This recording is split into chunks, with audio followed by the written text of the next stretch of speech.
Hello, everyone. Welcome to Skara Spotlight, a video podcast where we talk to creators and know about their journey and struggle. Hi, I'm your host, Roshni. And I'm your co host Chandana. Get ready for some great stories, a little inspiration, and maybe a few laughs along the way.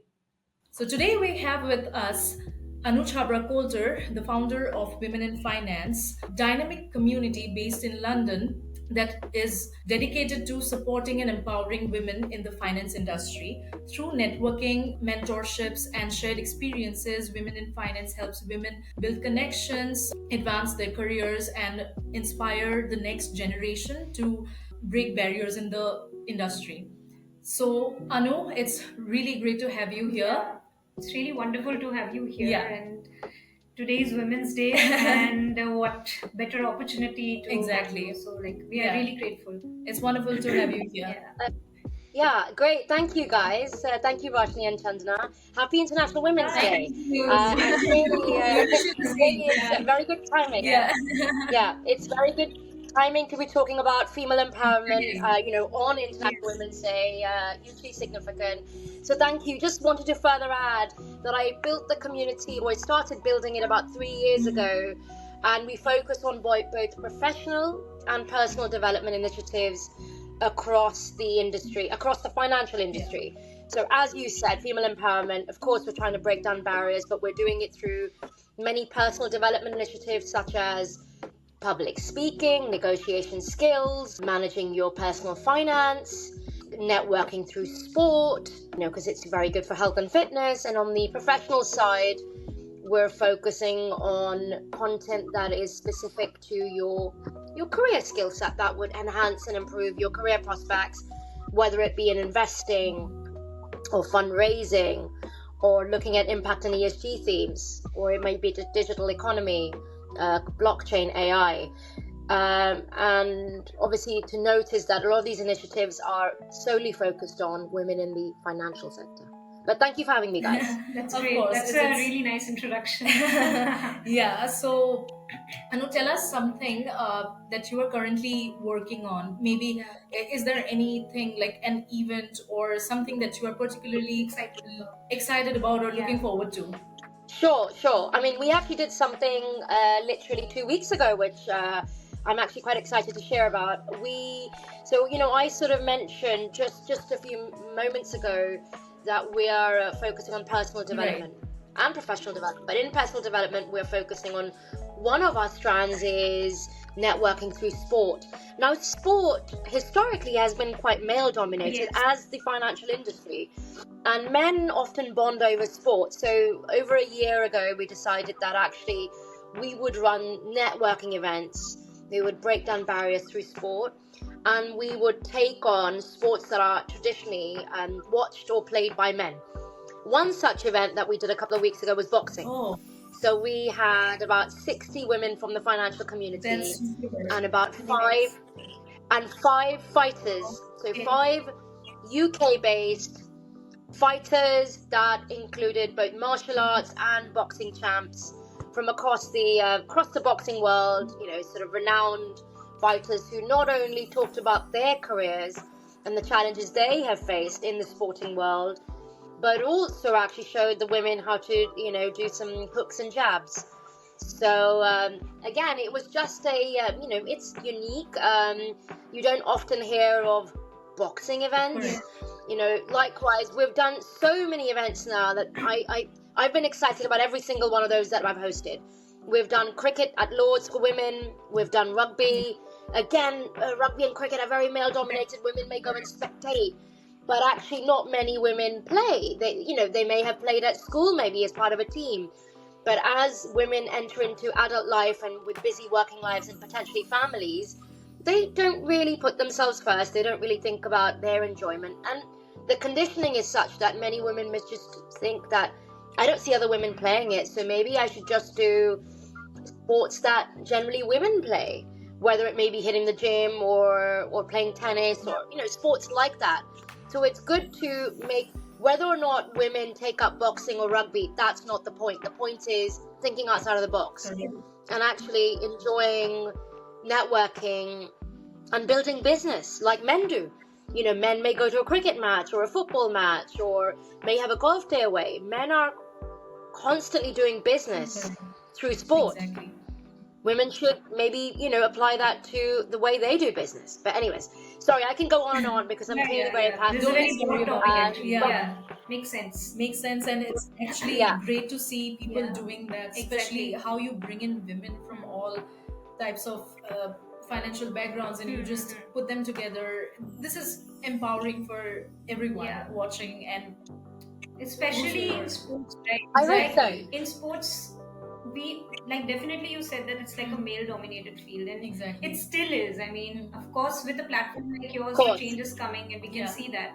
But yeah, that's really great. I mean, That's a what very you're doing. great initiative. Yeah, exactly. For It's sports, I Yeah. feel, yeah. And we also want to closely monitor actually what it's not an anti-men organization, first Yeah, of all. yeah. I think both need to coexist, men and women in the industry. Whether it's finance, you can apply the model to across the industries of medicine, pharmaceuticals, Yeah. tech. It can be applied. But actually, sometimes understanding how men are operating and thriving in the industry, whatever industry that is, maybe women can learn a thing or two. We don't have to completely adopt or adapt to their ways of working, but actually things that benefit us, for example, health and fitness. Yeah. And breaking down barriers. So rather than having a glass of wine to conduct business, which we still do, of course, why not do it over sport? Equally fun. Exactly. And I think it's very important. I mean, we men and women, we coexist in the same society, so it's important we learn something from them, and they take something from us, maybe. So you are Exactly. You set an example. There's been clearly a lot of push about men having to adapt to women's ways and how women think, but I think we could also help ourselves by just learning, because they tend to have they're more assertive, better confidence, better at sort of putting the hand up when it comes to public speaking opportunities. Women often shy away. Men may apply for jobs even when they aren't fully qualified. Women may overthink. And so I think we can both benefit. Both sexes can benefit from learning from each other. And I hope this initiative goes in some way into empowering women in all the different ways of thinking that are out there. Correct. So yeah, it's like I said, it's a very great initiative, and now that our audience knows what Women in Finance is about and have a fair idea what it does, so why don't you dive in and let us in on the initial spark that led you to create a community like Women in Finance? Was there a specific moment or experience in your career or your personal life that made you feel like such a community was very much needed? Needed, yeah. Now, look, I'm not going to lie. This is not a genius idea. There are plenty of communities around the world that exist. There are plenty of communities in the UK that exist that are female specific. So what I was about to create wasn't unique. And I think the second thing is, unfortunately, I didn't have any big dreams about creating this community. It sort of happened during COVID, and I think one thing led to another, and it sort of snowballed. It was really more organic and reverse engineered. That's important to mention. What I mean by all of that is, during COVID, as I was coming out of one of the lockdowns, as we all know, different countries had different restrictions, but we had several smaller lockdowns in the UK. I was thinking, actually, one day I would like to give up my job, stop working for somebody else, and start my own business one day. And as I was thinking that, I was thinking, actually, how many women do I know well? How many women could I pick up the phone to or message to say, I've got a great business idea, what do you think? I just wasn't having those sort of discussions with women. And I think many of us don't have those discussions. In fact, don't have those relationships with others. They are a little bit more superficial. And I'm not making a generalization here, but women tend to have so much more on their plates with whether it's friendship groups or family support or high pressure jobs, especially as you get into middle to senior management, that we often haven't thought of those. Now, if you ask a man, on the other hand, he probably will have a handful of people he can pick up the phone to say, listen, I'm going to start this business. What do you think of my idea? Do you want to join my business? Whatever that might be. And it's because men have spent a lot more time doing intentional networking over years, which is why in finance in particular, only 10% of the new financial startups are women. Correct. Most of all the others are men. That's a huge gap, 10-90. And I was thinking, so when I was thinking that, I was thinking more about myself. So as I was coming out of the lockdown, I got 10 of my business friends together, and I was like, maybe I should improve my relationship with these women, tell them about what I'm thinking, and actually I know that they would all benefit from meeting each other. So we started sort of a year ago. Well, actually, no, year and a. The community was built 3 years ago. Obviously, it got very active last year. But 3 years ago, I got 10 women in a pub, casual, just for a drink. And from there, it grew. Every business acquaintance I had in the industry brought another business acquaintance. So they were a combination of friends and business acquaintances. And a few months down the line, I was then asked, well, what's the mission of this network? What's the structure? And that really got me thinking, oh, maybe I need a mission. Maybe I need a structure. So I've almost had to sort of stop at several points in the build-up of this organization to say, what are we about? What are we doing? So unfortunately, I don't have a founder story which has this amazing dream that they wanted to build.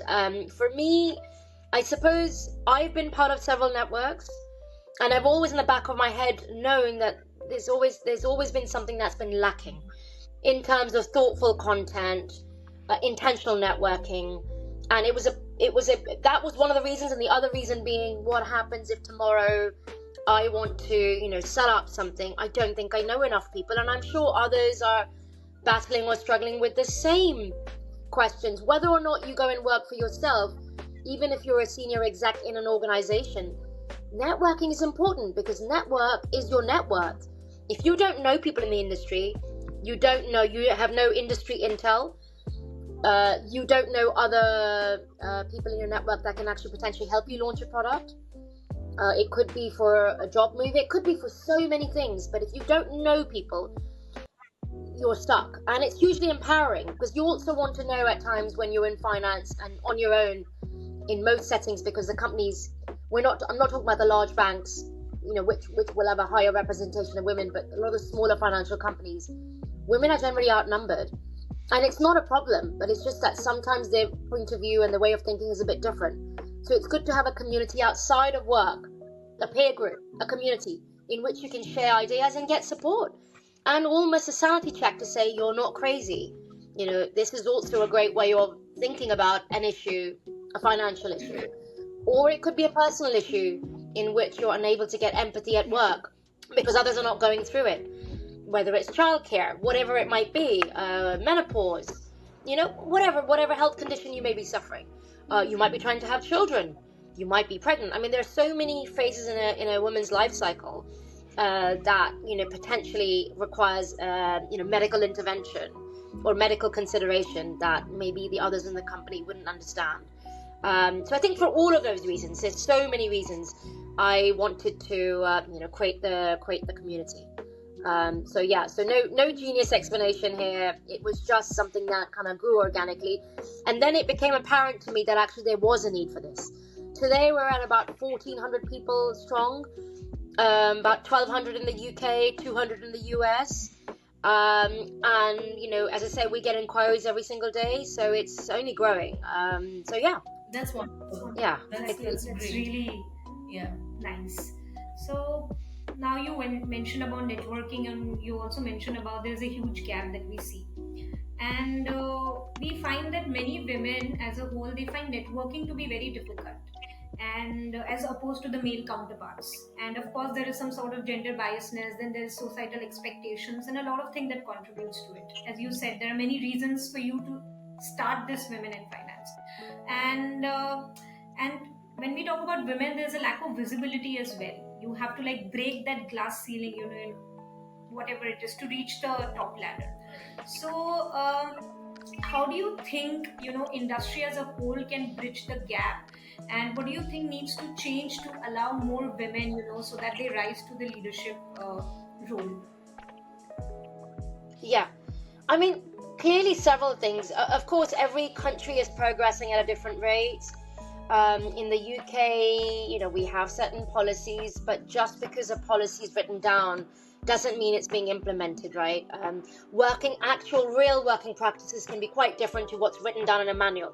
In a HR manual, we give equal opportunities, blah, whatever that might be. So, and I think whatever I'm going to share is not new.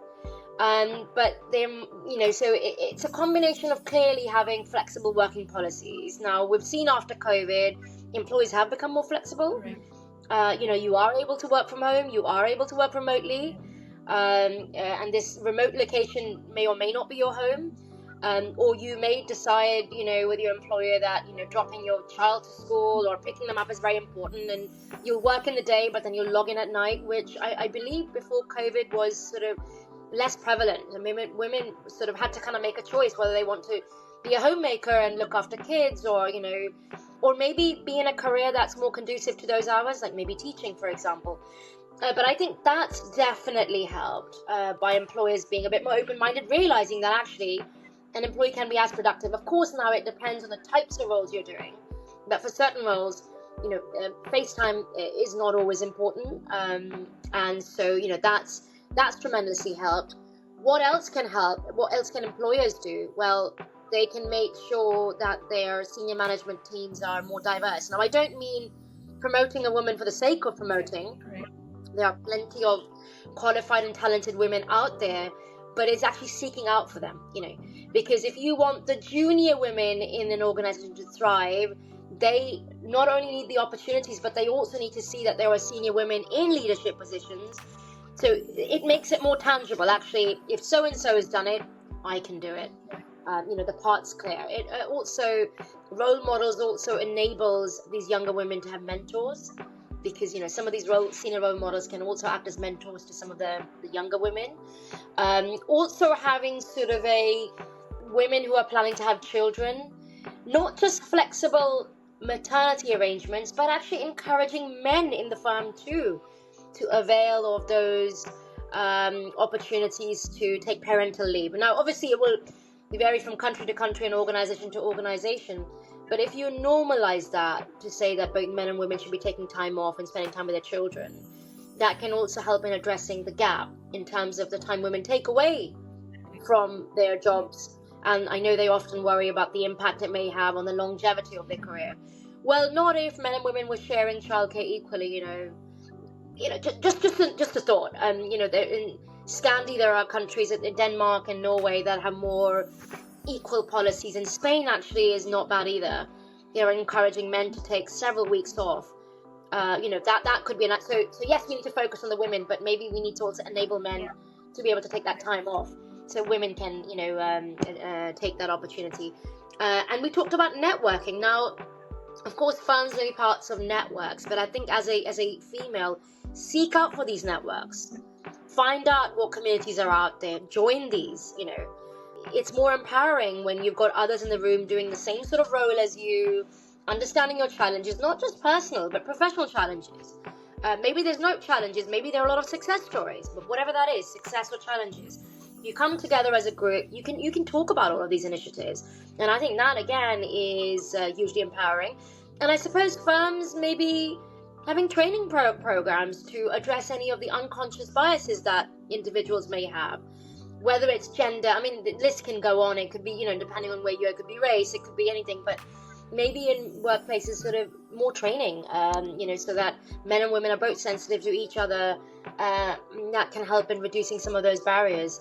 And leadership development programs, right? So we talked about women in senior leadership positions, women acting as mentors, but also offering programs, again, to both men and women. I mean, this is not an initiative to exclude men, but having somebody on that leadership program, they know that actually if they work their way through and work at a certain pace and develop a certain skill set, that they can aspire to be a future leader, whether of that organization or another organization. So I think I can go on and on. But those are some of the things I think would help. Yeah, definitely we need more policies, and government should come up with that. I really liked when you talked about how men should be also empowered to, take leads. The policies should be very inclusive of men, because we are expected, we expect men to work a lot. Men were conditioned that way as well, right? They do not know how to take breaks, or just bring the bread home or bring the money home is just what they think or We can't have it all, yeah, right? We can't ask them to work, fully work, and then we take the time off. It impacts our career, and then blame the exactly. men. I think there needs to be a halfway house somewhere, Yeah, right? Because otherwise, it can sound quite Yeah, contradictory. So let's encourage men to take yeah, the time off, and the women can go out and yeah, work. yeah, that way I think more men and yeah. women can empathize with each True. other, and we can actually have a very inclusive community like that, you know. Yeah. And that I think so. yeah, And also, you mentioned the point that we have to seek out to network. exactly, that's And very that's something important. that's very important. I mean, Yeah. we have to go out there, we have to present ourselves, we have Yeah. to be out there, and that's very important to everyone who is listening. Exactly. Take notes, like it's Yeah. very important that you have to, Yeah, you have to seek out this Exactly. opportunity. Men do I mean, exactly. Men are doing it all the time, right? Men are doing it all the time. They don't even realize it, but they're creating mini intentional networking opportunities. That's business, exactly. By spending time with a work colleague after work, where a woman be like, I need to rush home, I've got other things to take care of. And because it's often seen as it's socializing and not business networking, but actually hanging out with work colleagues is an extension of business. Right. And yes, women may not be able to do it as often, but if it's scheduled, if it's intentional, which is again going back to the network, I'm creating intentional networking events with a lot of thought, a lot of research, offering women opportunity to have fun, build connections with others in the industry, but also offering some useful content so that it's the time that they're spending away from work and family is actually efficient. It's an efficient use of time.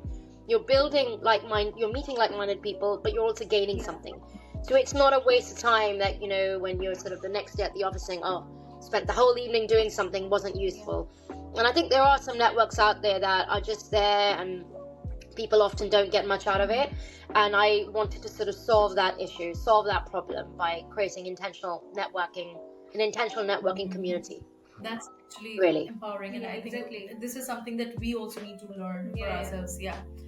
So yeah, this is also an FYI for our audience that Anu also has her own podcast.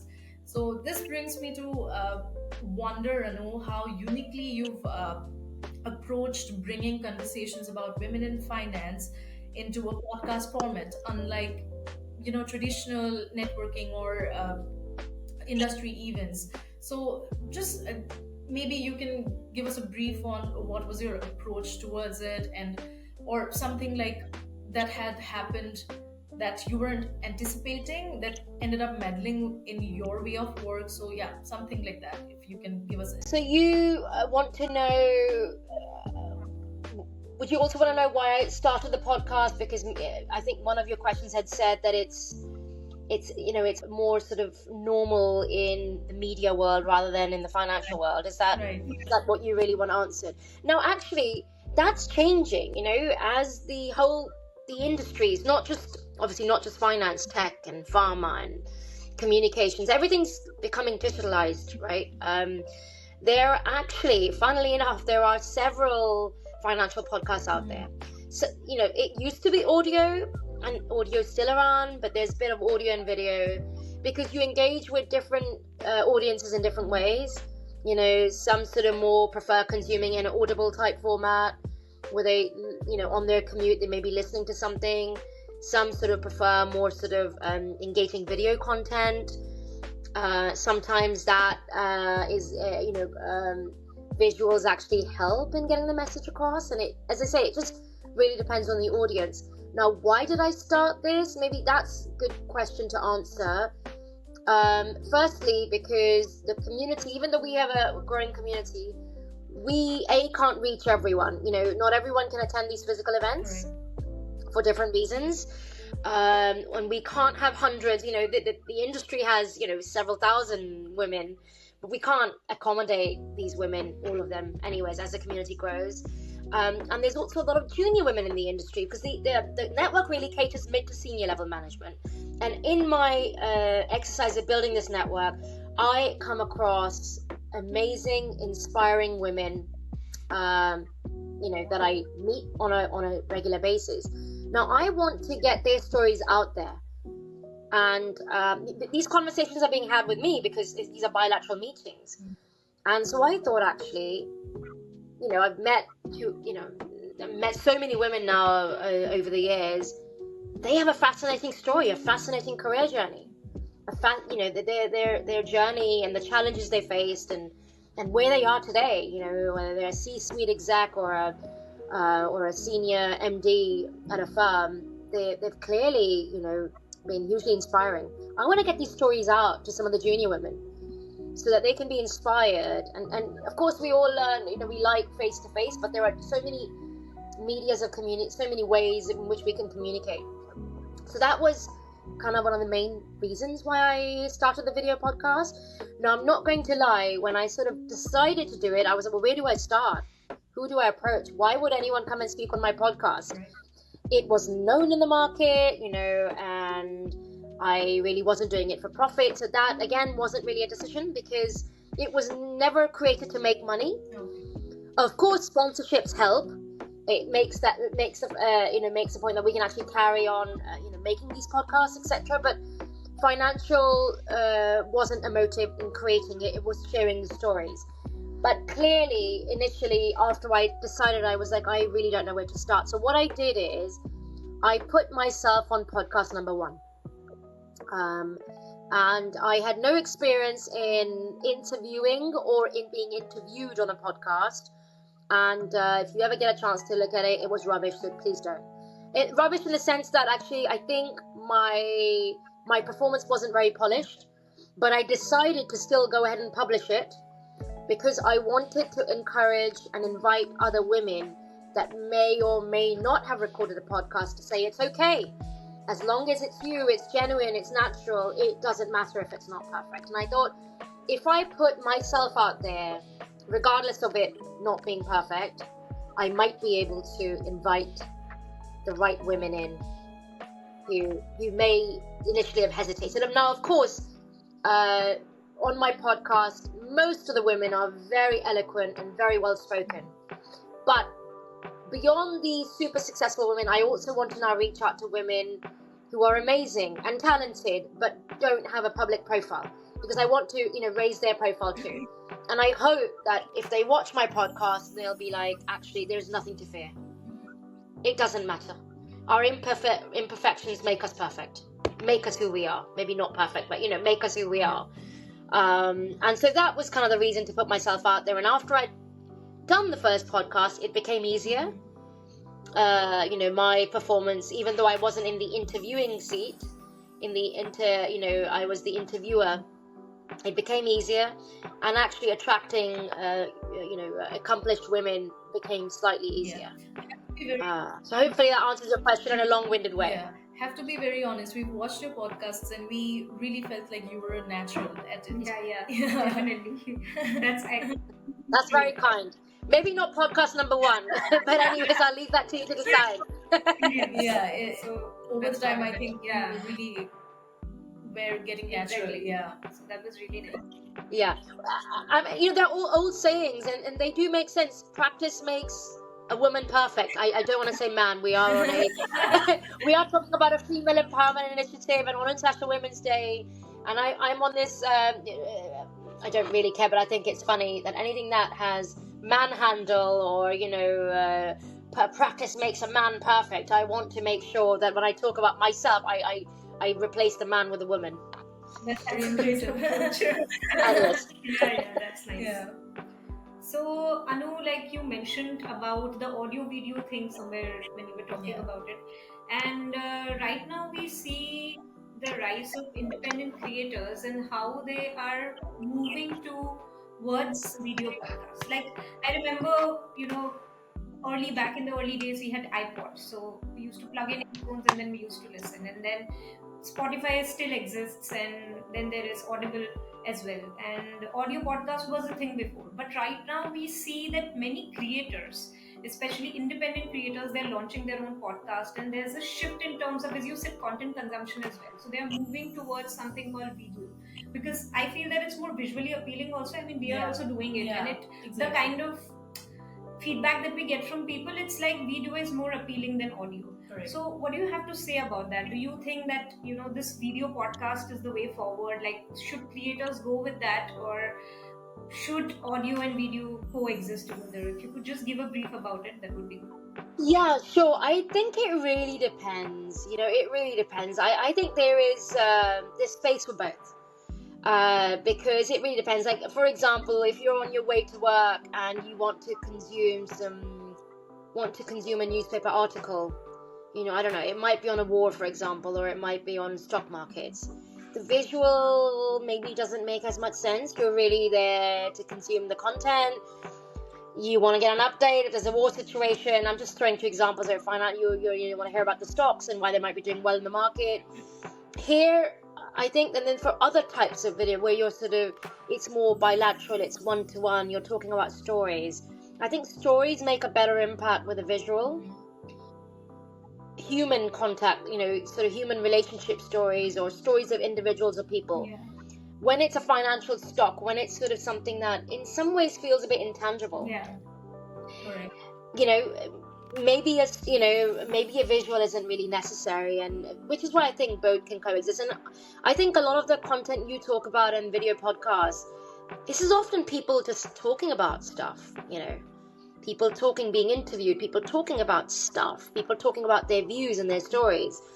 And I think that story has more impetus when you can see the individual talking about the story, giving their reasons, why they believe, or their version of the story, or their reasons why they agree with a certain point of view, or whatever it might be.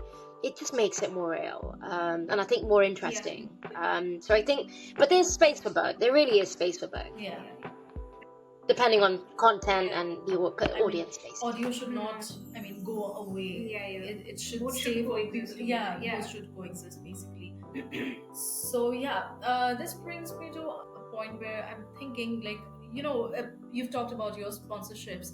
So, like, many creators, they start their podcast journey as their own passion project, but later they find it difficult to make it sustainable. As you were talking about your sponsorships, have those sponsorships helped you to monetize your podcast yet? So as I said, it'll be nice to, but that was never the reason I set up the podcast, because the podcast is linked to the wider community, and the purpose of the podcast is to get stories out there. We are hoping that over time we'll be able to monetize the other aspects of the community, the events that we offer, so that we can continue to offer podcasts for free. The podcast consumption is free, of Right. course.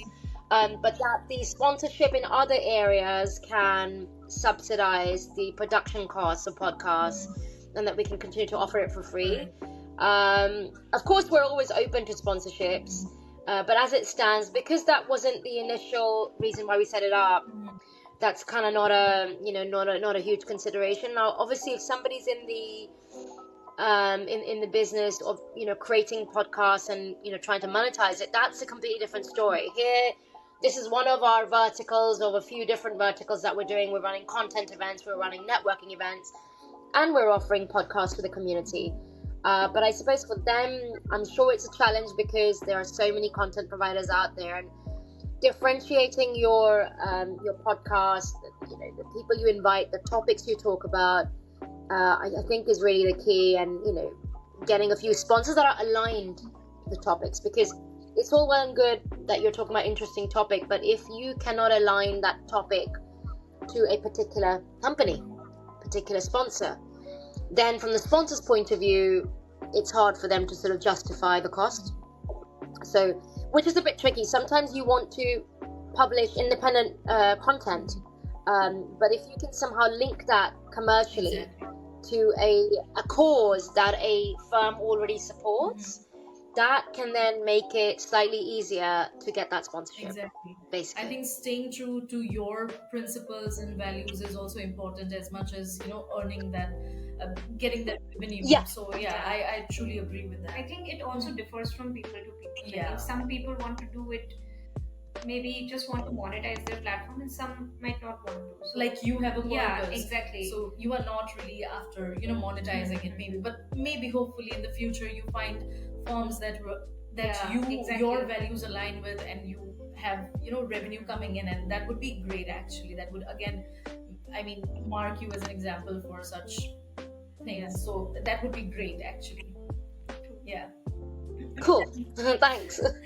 So, Anu, something that our audience would also love to know that you have started Women in Finance podcast, and starting a podcast can often feel very overwhelming at times because there's a lot of thing that needs to be done. But I just want you to explain the audience, like, if someone is new in this field, if someone wants to start podcasting, what advice would you like to give them? Yeah. If there's one advice or whatever you feel like. So, Meanwhile, Roshni and I are also taking notes yeah, because yeah, exactly. we are very much new in this. Exactly. So that would be great if you could Yeah. just guide us. Okay. I think the most important, I mean, I can talk about a few things, is know your why. Why are you doing a podcast? What are you trying to That's achieve? very important. What content do you want to get out there? Why do you want to get it out there? And then obviously everything else is follows. Mhm. You know, who is the audience you're targeting, and what sort of format, and people you want to invite. That will just come naturally. But really, the most important is why. Mhm. Everyone should ask that question. My why is, as I say, I want to reach out to younger women who otherwise wouldn't have the opportunity to meet some of these highly successful, accomplished women, because these women are very busy. Yeah. These senior women and the junior women want to learn. So I thought, instead of the junior women trying to sort of seek out these women, which they still should do, I can take the content from these successful women who should act as role models for some of these younger women, take the content to them. So that's my why.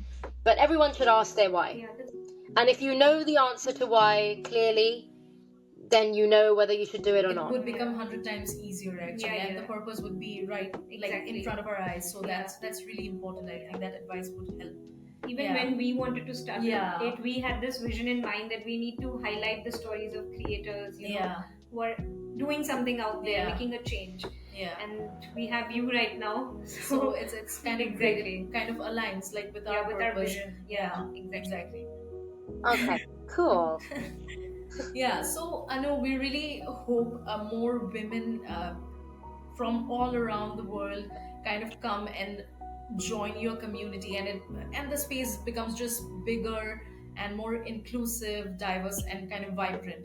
So we really hope such shifts come in and happen with women in finance. But as for you, how do you kind of envision the kind of impact or the kind of role women in finance to make? How do you want it to like impact people? Yeah, so first of all to mention is that our covering the world will be amazing, but for now we're London and New York based, and there is so much to cover here. The reason I picked London, it's an obvious choice. I live here. That's where my financial community is, the people I know. And New York is just a good extension to what I do here, is because a lot of firms, I worked for US firms in the past, so I have an existing community there. A lot of the firms are in London, have US subsidiaries, especially in New York. And if I'm to capture, there are women around the world who work in finance, but if I'm to capture two places with a huge footfall of women in finance, these are the two cities. And also having a young family means that I don't really want to be away for any length of period. And in going to sort of far-flung places around the world would mean I'd be away from home for a long time. That's not to say we never want to expand, of course. We are considering partnerships in other countries where locals on the ground will grow the network in their part. But for now, it's London and New York. And what do I hope to achieve from this? Well, I hope to achieve first of all, we're building an inclusive community. So anyone who works in finance, in the financial ecosystem, is welcome to be part of our network. I want women to feel, we've talked about it before, and I don't want it to sort of overuse it, but I want women to feel empowered.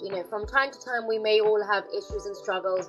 I want to produce good content, relevant content, thoughtful content that women can take and be like, right, I can apply this, I can apply this.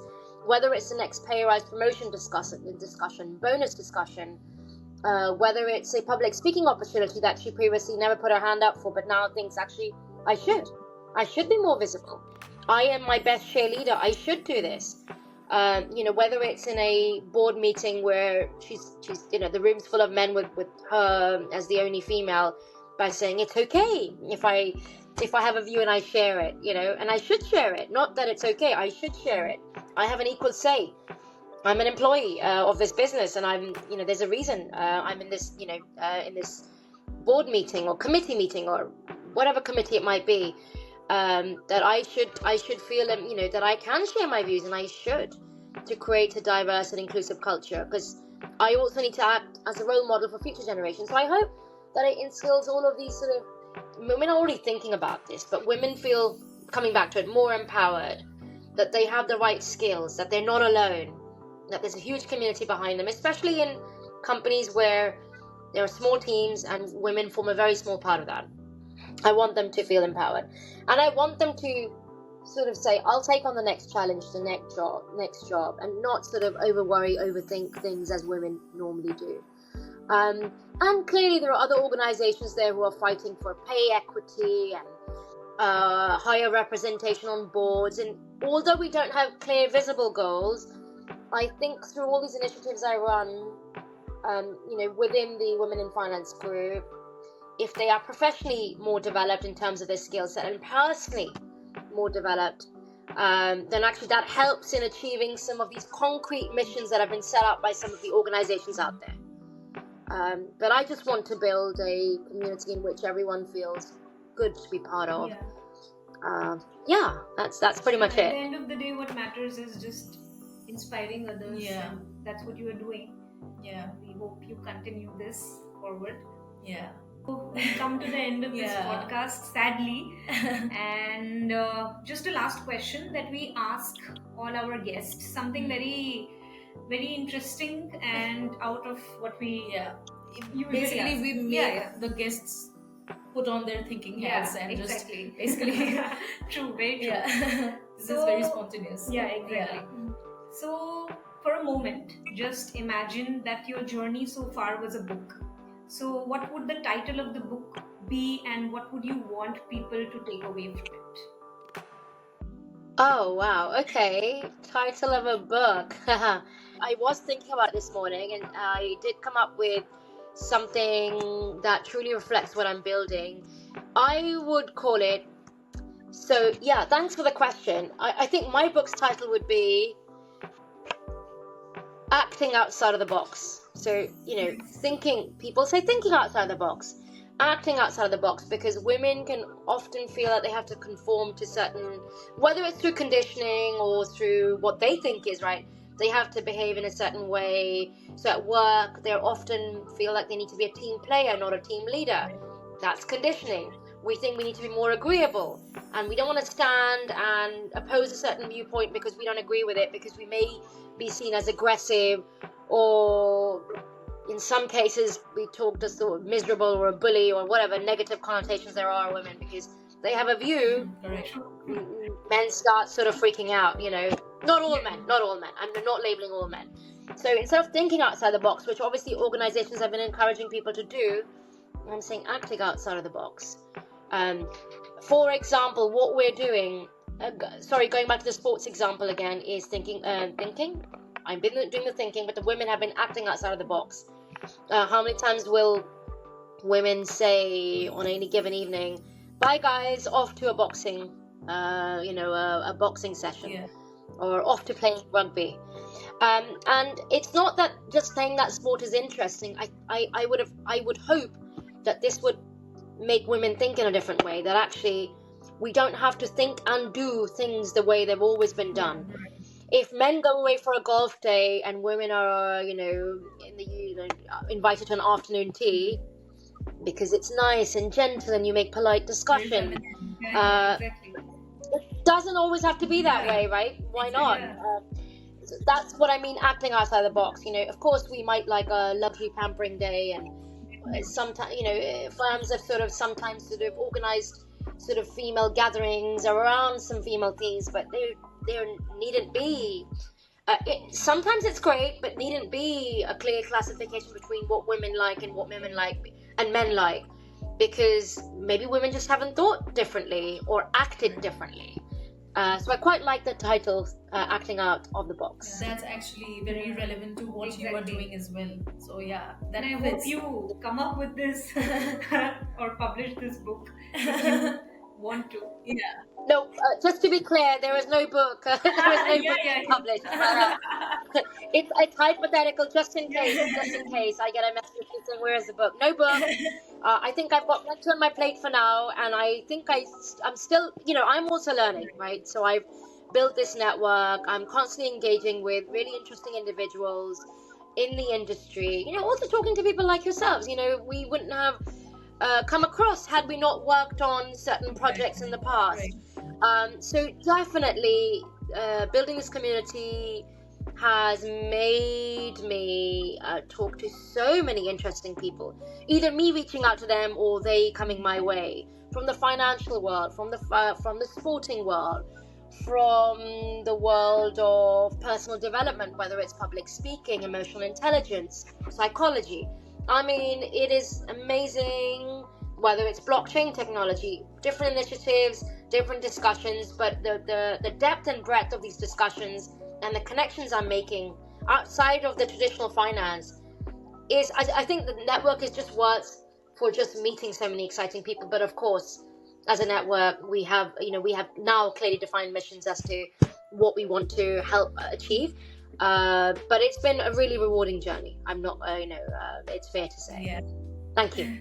It was actually, Thanks for having me on. it was very rewarding to have you here as well. It was such a wonderful We are glad time that with we you. with Yeah. you. And on a day, again, I might sound like a broken record, but like on a Women's Day, Yeah. on the Women's Day, it's wonderful having women like you sharing such conversations. It's really fruitful and rewarding, and really we thank you for sharing your journey with us, and it was an absolute pleasure having you here, Anu. Thank you so much. We really hope that this connection Goes on. Yeah. Yeah. In the future. We'll stay connected. Yeah, and exactly. Really, we wish you Sure, the best. sure. No, Yeah. great. Thank you, Chandni and Roshni, and I actually wish you all the best with your podcast. Thank you. And I hope you increase your viewership and you go to the various pockets of the industries that you're trying to target, and the women and men that you're trying to reach with your podcast. And I really hope, I wish you all the best and great much. success. Thank you so much. Thank you That so means a You're lot. welcome. Thank you. Thank you, Anu.